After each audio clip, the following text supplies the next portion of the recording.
Ni hao, welcome to my channel, where I share my cynical views about random things. Americans love dictatorship. I'm not talking about how the US has maintained a friendly relationship with Saudi Arabia, a country ranked lower than China and Iran in terms of democracy.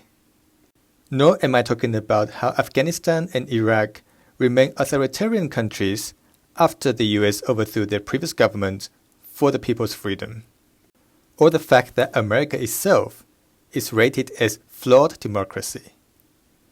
I am talking about the culture in general and subconscious opinions of the general population. Here, I would apply a philosophy used by many leftists. If a word or phrase is associated with something bad, then the use of it should be banned. A classic example of this is the use of master, because the word has connotations of slavery. It doesn't matter if the word derives from the Latin term magister, a form of address for scholars or teachers. As long as a large number of people today view it as a symbol of slavery.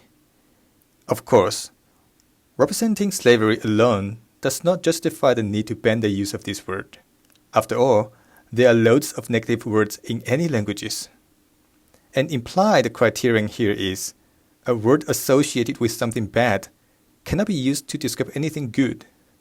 Therefore, housemaster, a position in charge of residential halls at Harvard University, had to become faculty dean.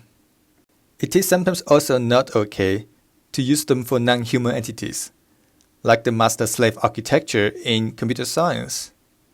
To justify this, we have to also assume that some people may subconsciously think slavery is good, or at least okay, when they see certain physical objects are described as master and slaves, even though technically they're all slaves of humans, until one day they acquire self-awareness and general intelligence. I wonder if one day we have to rename Master Yoda and Master Sword. With these assumptions in mind, let's look at some pop cultures in America. Game of Thrones is a hugely successful TV series. Well, maybe except for the final season. Most of the main characters are kings, queens, lords, or noble. But I've never heard any Americans say, "Hey, wait a minute, that is not okay. You make people believe in dictatorship, monarchy, or some form of birthright. Isn't that anti-democracy? Why don't Americans boycott these shows?" To make things worse, there are Disney princesses.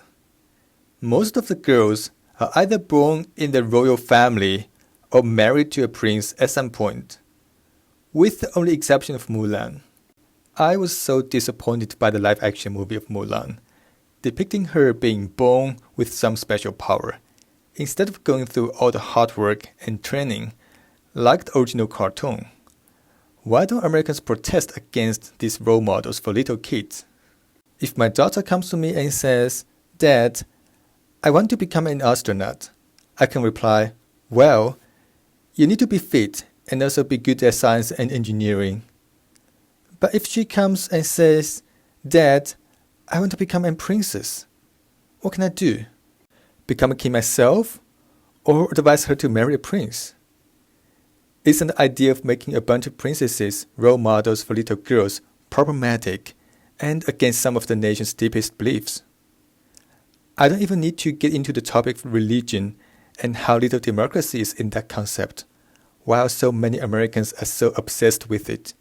Therefore, the only natural conclusion is Americans actually love dictatorship, at least subconsciously, if we follow the logic so widely used in a society.